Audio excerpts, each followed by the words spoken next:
Hi, I'm Alyssa Rose, and today we are here with John McGuigan.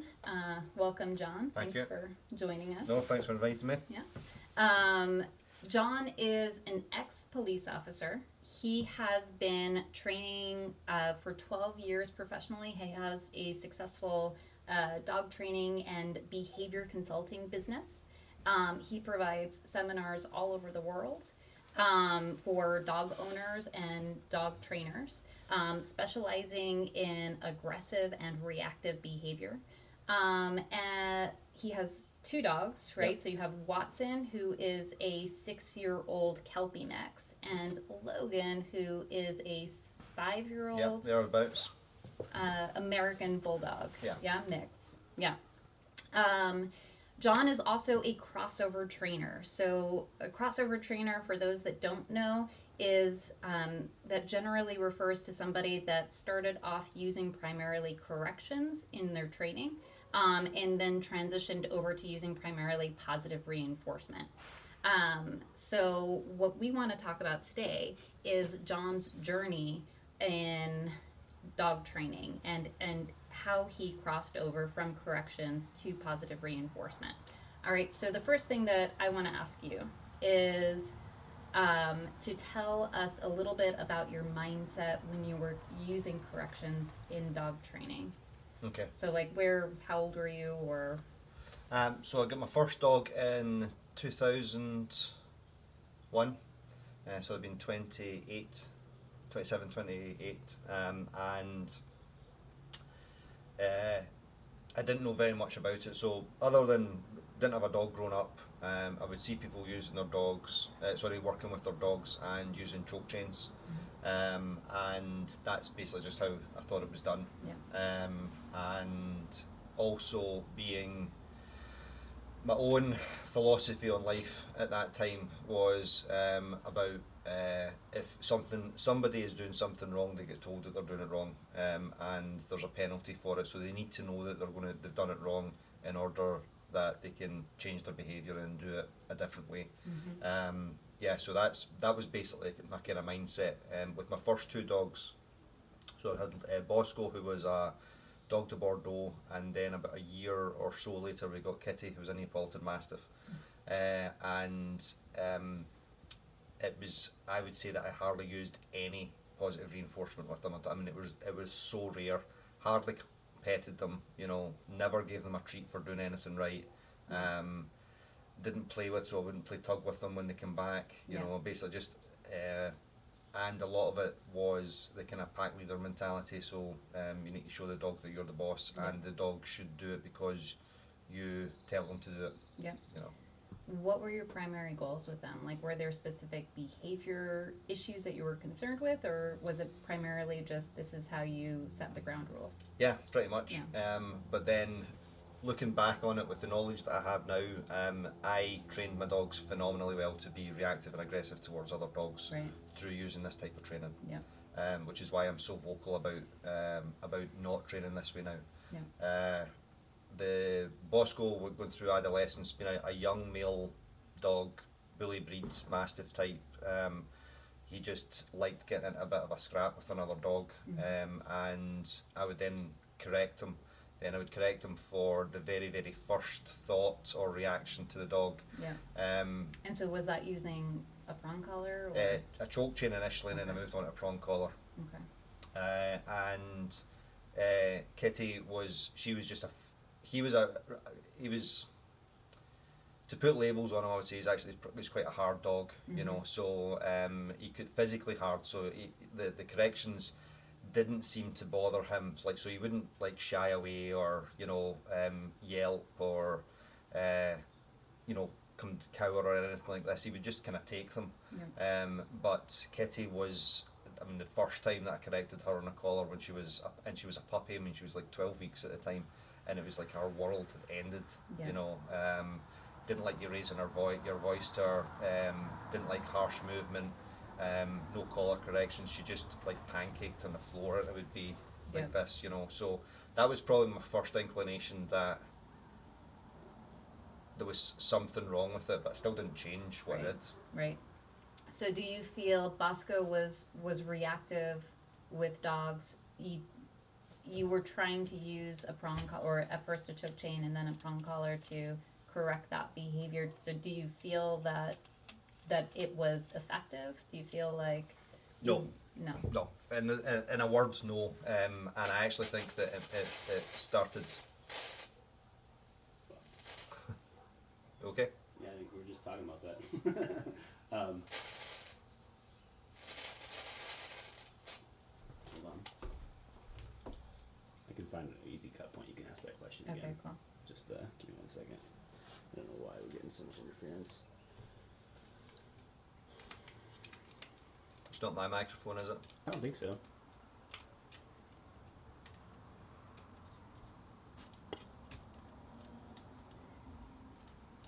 And your cord, is it wrapped in the pocket? Yeah.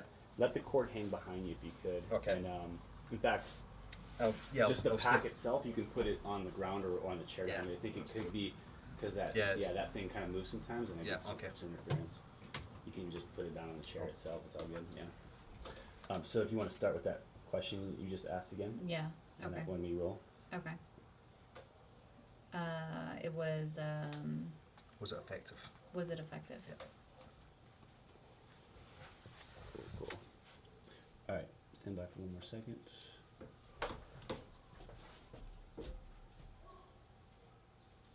And okay, so you can look at him and ask that question now. Okay. Sorry. Okay. Do you Okay. Do you think that the training that you were doing with them at that point was effective? I think overall, no. There was moments in it where it was, so it was effective some of the time in the moment from stopping them.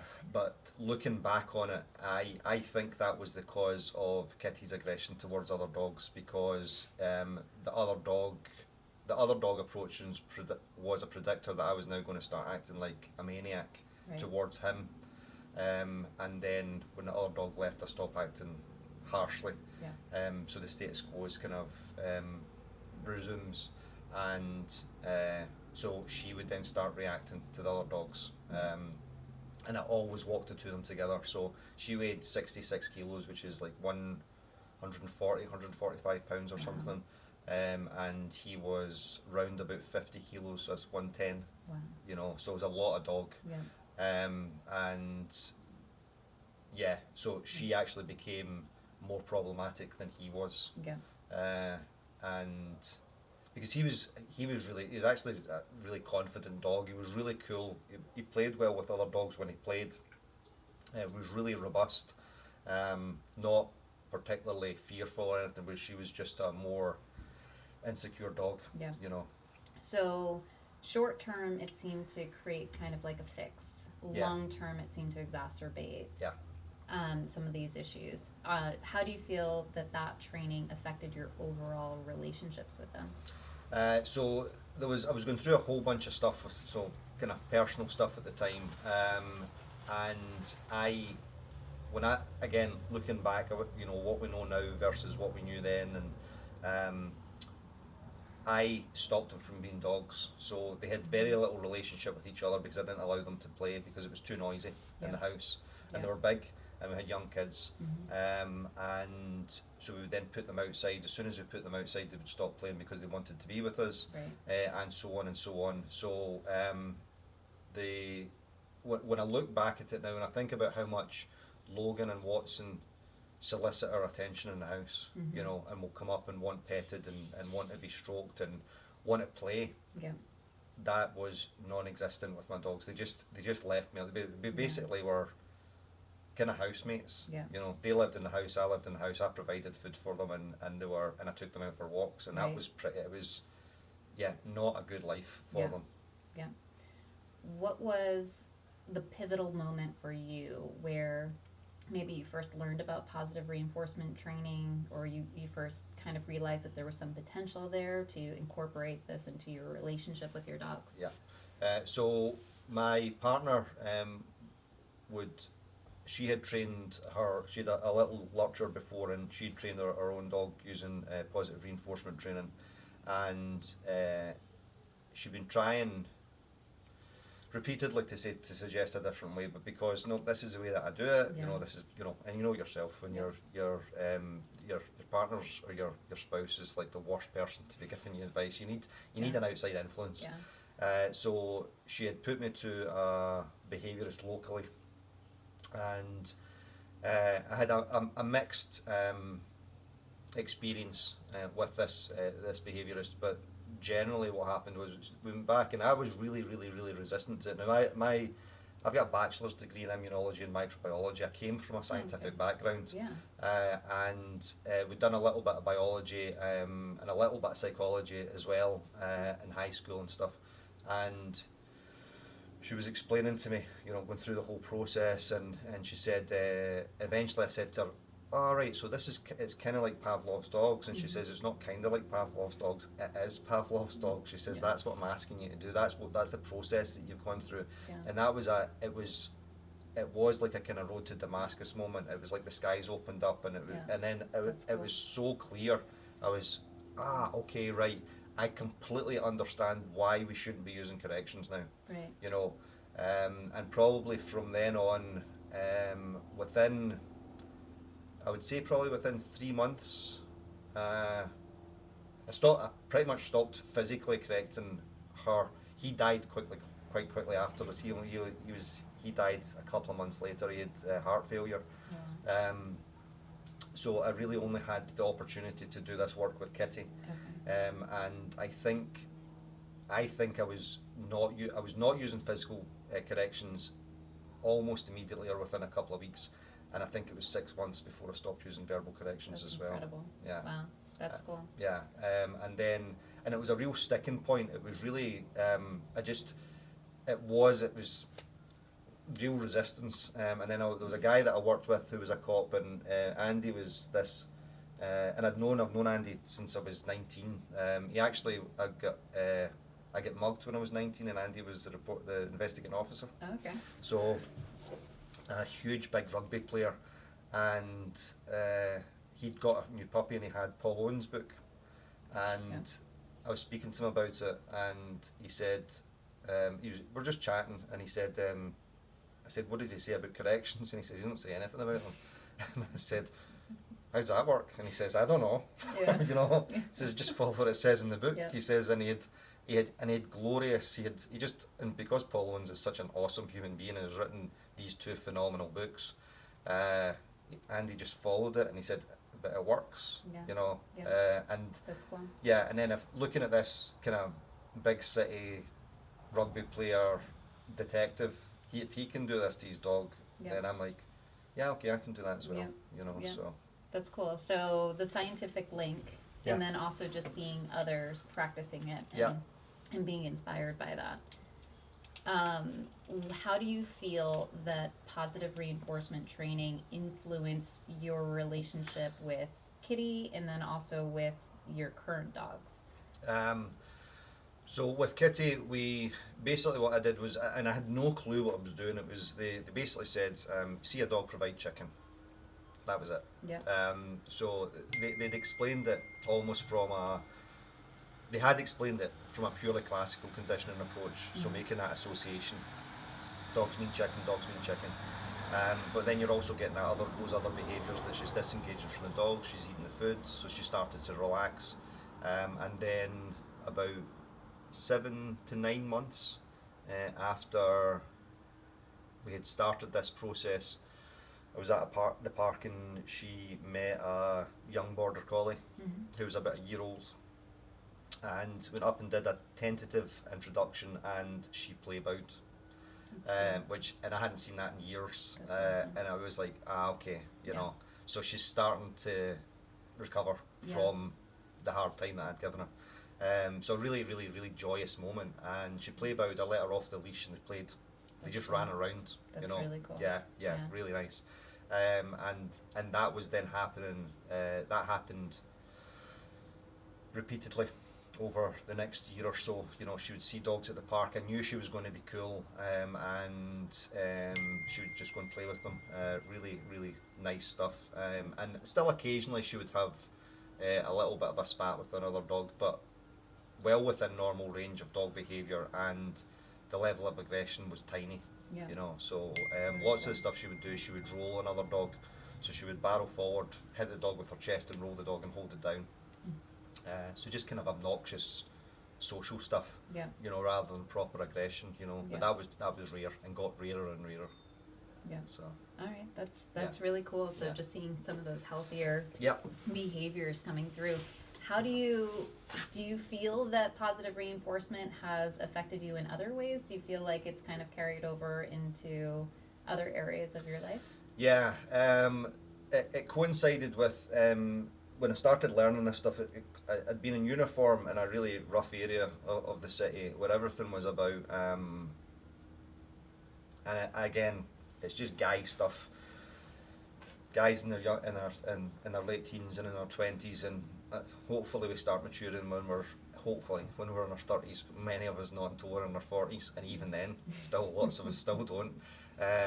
So it coincided with me leaving uniform and going into plainclothes work, and that was a big wake up call for me as well, because the uniform presence then it's a less forceful presence there because you're dressed like this, Right. and also people see you as a person and not as a uniform, Yeah. not as a cop. So I would see people interacting differently with me, and then I would start interacting with them differently. And as a child, I was actually a kind of really gentle and mild child, and then my life got in the way, and I ended up as bitter and cynical as I am just now.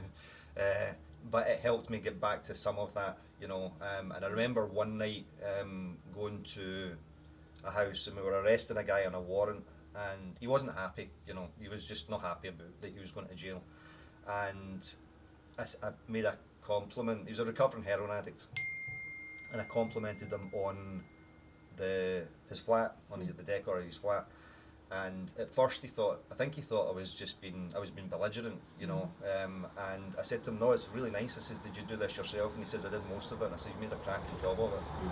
And I saw him like that changing, and then we chatted. He was no problem afterwards, Yeah. you know. And so I was then thinking, yeah, there's something in this. Yeah. I was then in the drugs unit, and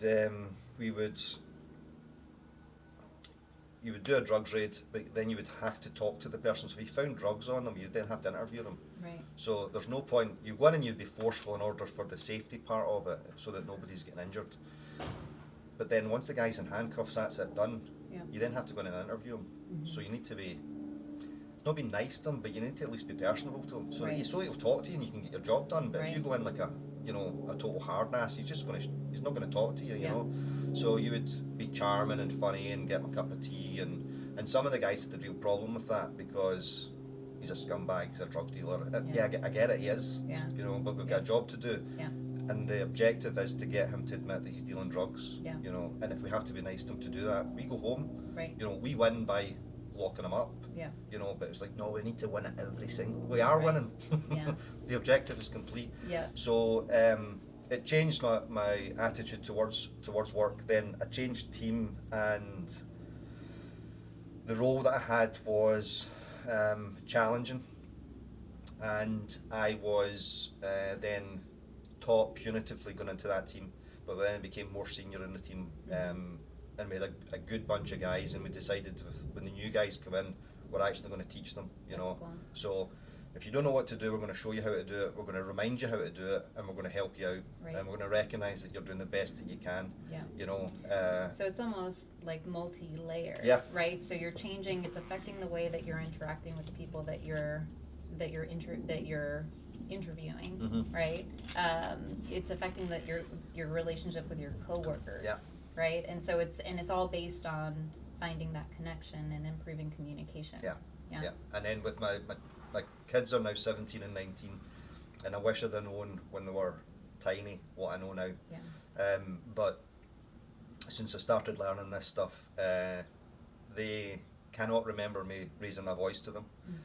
Well, once I think, once or twice, but out of 36 years combined, I think that's okay. That's pretty good. Yeah, I think that's all right. Yeah. They don't ever remember me lifting my hands to them. If there's a problem, we sort it out. And Yeah, so but that's actually how I want to live my life. Right. You know. And again, there's trust, and they know to go to you Yeah. when there's an issue. Yeah, and they work hard. They're kind. They're funny. They're good with their friends. They're good with their family. Yeah. They both have jobs. They both study. Yeah. You know, so it's not as if we didn't put any boundaries or rules in place. Yeah. You know, so it can be done, Yeah. and I know it can be done because I've done it. So my last question to you is, do you have advice for people that are receiving recommendations to use a more aversive approach to training? So putting a prong collar on their dog, or using a spray can, or that type of thing. I think there's a number of things which get in the way of this. That Susan Friedman, who I've learnt a lot from, one of the things that she says is, if we taught children what behaviour is for, the same as we teach them their ABCs, their colours and shapes, then we wouldn't have as many problems as we do. Yeah. So because we have a cultural misunderstanding of behaviour, and we don't understand globally as a race that all beings on the planet learn under the same rules, that gets in the way. So when I use a lot of, so if you watch any of my social media stuff, you'll see me using, I use human analogies a lot. Mm-hmm. And one of the criticisms that people will say is, but it's a dog. Yeah, I get it's a dog, but the rules are the same. You know, Yeah. we just need to adapt the rules, make the rules clear. This is the behaviour you need to do to access this result. Yeah. Under these conditions. So I say, what I generally say is, if you start understanding that the rules are the same across the board, and then start putting yourself in the position. So imagine a work scenario where your boss was treating you the same way. So one, how would you feel? Yeah. And two, how would you perform? Right. You know. Absolutely. So it's just putting yourself in that position. Yeah. Over and over and over again. Yeah. Well, thank you No, so thank much. you. I really appreciate you coming out, and this has been incredible. Yeah, Very thanks very much. valuable insights. Yeah. That I think will be really helpful to people. So if people want to learn more about you, where can they go? So you can get me on YouTube, which is Glasgow Dog Trainer and Behaviour Consultant. The same on Facebook, and the same on Instagram. And then my website is glasgowdogtrainer.co.uk as well. So you can reach me there. Very cool. Thank you, John. No, thank you. All right, and thanks for everyone tuning in, and stay tuned for more videos in the future. Thanks, guys. Bye.